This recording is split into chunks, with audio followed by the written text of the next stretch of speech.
Yop, ici Vemaillé pour une nouvelle critique. Et aujourd'hui, ça va être donc la première critique sur une série, plus particulièrement un crossover de série, parce que je vais vous parler donc de, avec spoil bien sûr, de la série Crisis on Infinite Earth, proposée par la CW sur tout l'Arrowverse, et qui fait suite donc au crossover de l'année dernière qui s'appelait Elseworld. Donc ce crossover est donc sorti en décembre pour les 3 premiers épisodes qui étaient donc Supergirl, Batwoman et Flash. Et en janvier, donc il y a à peu près 2 semaines, si je ne me trompe pas, pour Legend of Tomorrow et pour Arrow. Donc, bien sûr, c'est la première fois que je fais une review sur une série, mais je devais vraiment faire ça parce que ce crossover est vraiment énorme à mon avis. Puis on va dire que ça commence assez calmement.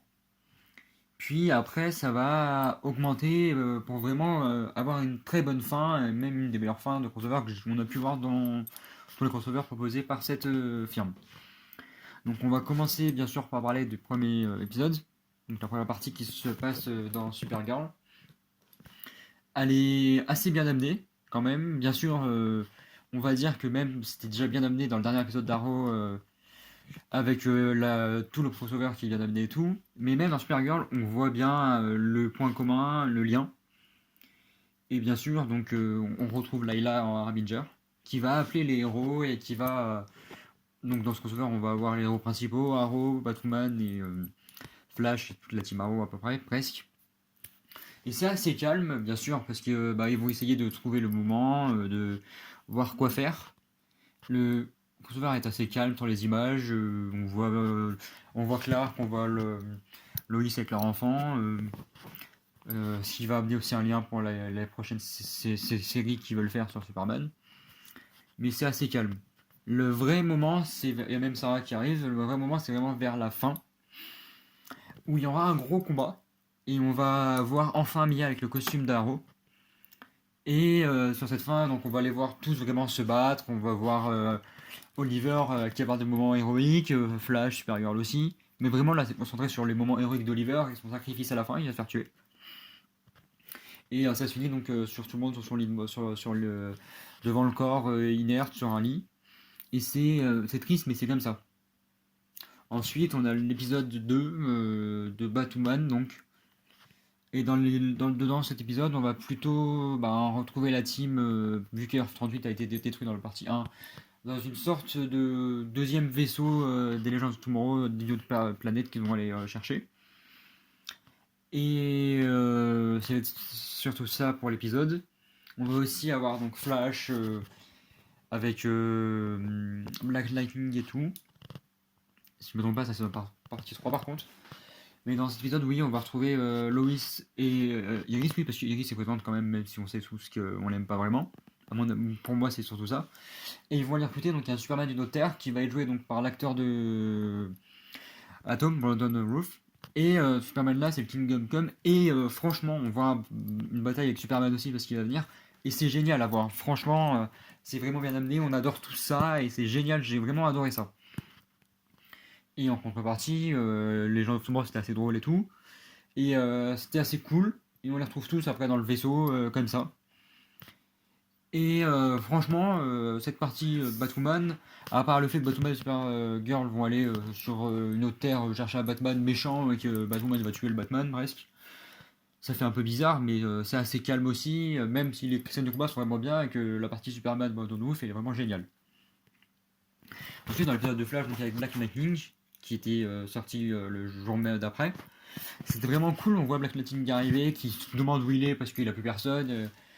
Et tout. On voit aussi le Flash 90, des années 90, là le 90, Earth 90, et qui est Earth 19 même, si je veux le dire en anglais. Il est vraiment génial. Il va aussi faire un sacrifice à la fin, il va se tuer, c'est un peu triste. Et ça va nous laisser donc sur toute la team à la fin, euh, dans le vaisseau avec tout le monde, qui vont se rendre compte que chacun est un paragon. Et à la fin, si Harbinger va se faire pousser par l'Anti-Monitor, et donc Paria, qui est le Harrison Wells de cette saison qui est devenu Paria, il va ramener à peu près tout le monde dans les Paragon et laisser les autres terres mourir, il va les ramener dans une sorte d'endroit par rapport au temps, ou je sais plus le nom, et c'est vraiment cool. Mais ça va nous laisser là-dessus, et on va devoir attendre presque un mois pour avoir les autres parties. Et sachant que la partie 4 commence vraiment fort, parce que on va retrouver un peu l'histoire de l'anti-monitor, du monitor, pourquoi il a fait ça et tout. Et on va retrouver l'endroit où se trouve l'anti-monitor, jusqu'à ce qu'on va retrouver tous les 8 Paragons et Oliver devenu Spectre. Parce que oui, dans les deux autres parties, je vais vous en parler maintenant, Oliver devient le Spectre, pas parce que Mia, John et tout voulaient le ramener, mais il peut pas, donc il vient devenir le Spectre.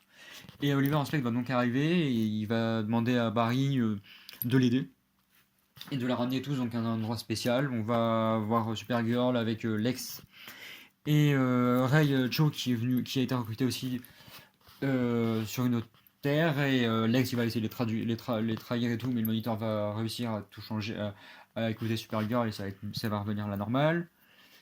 Et ils vont tous se retrouver donc dans ce point où se trouve l'anti-monitor pour se battre avec lui.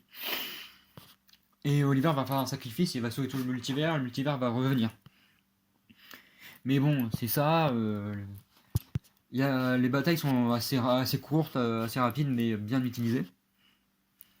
Et ça va m'amener donc à la partie 5.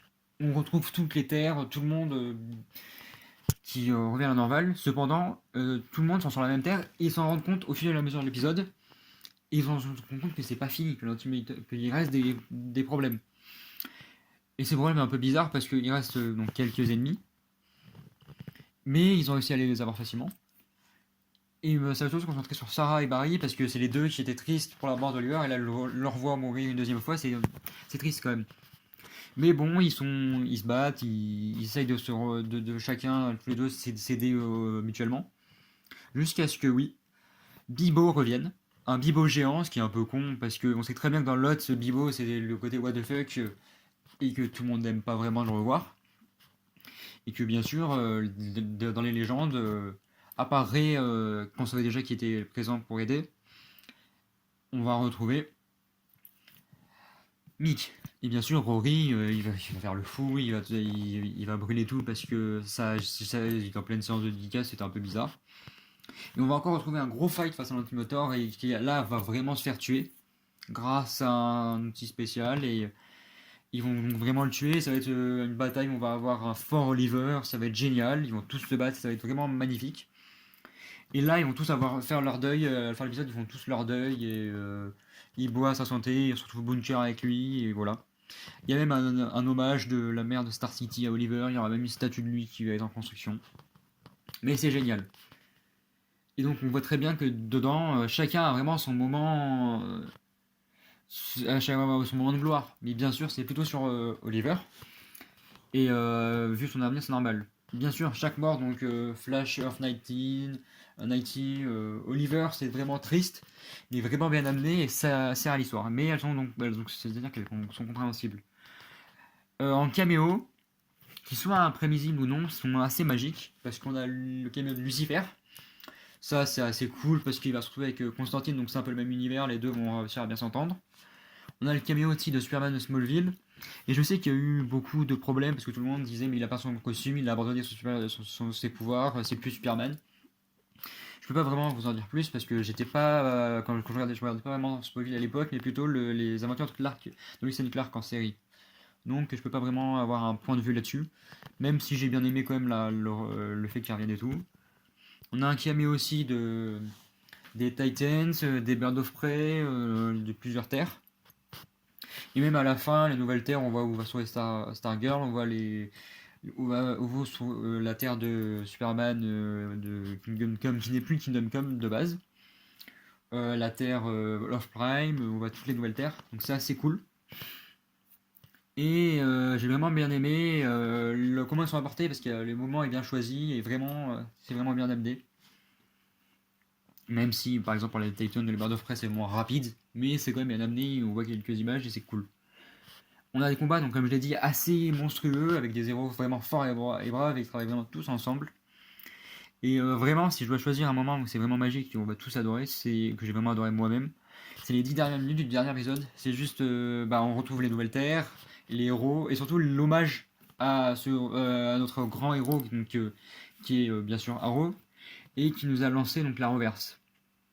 Et bien sûr, donc on découvre un peu donc tout le monde, tous les mêmes héros, Black Lightning, Legend of Tomorrow, bah, ils sont pas vraiment de Terre, mais voilà. Flash, Supergirl, Batwoman sont sur Earth Prime.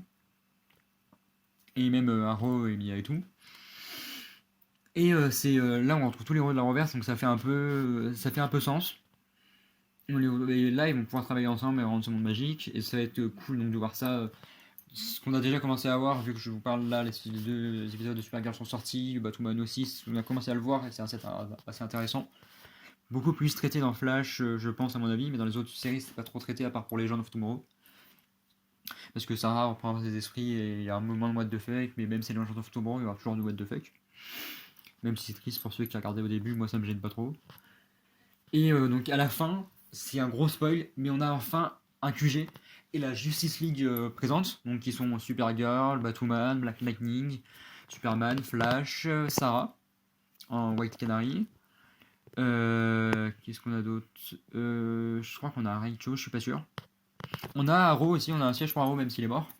Et ça c'est un grand hommage d'avoir un siège avec la statue et tout, et donc c'est vraiment cool parce que la Justice League, je m'y attendais pas du tout, je me suis dit, la Justice League quand même, c'est énorme. Et chaque héros a vraiment servi à ça.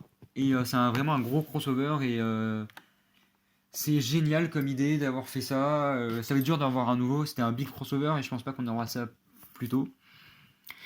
Et en attendant, oui, souvent les séries, je les regarde pas plusieurs épisodes plusieurs fois, mais il se peut que là je regarde plusieurs fois pour essayer de bien comprendre, pour essayer de revoir quelques combats, quelques scènes que j'ai revues plusieurs fois parce qu'elles sont vraiment magiques.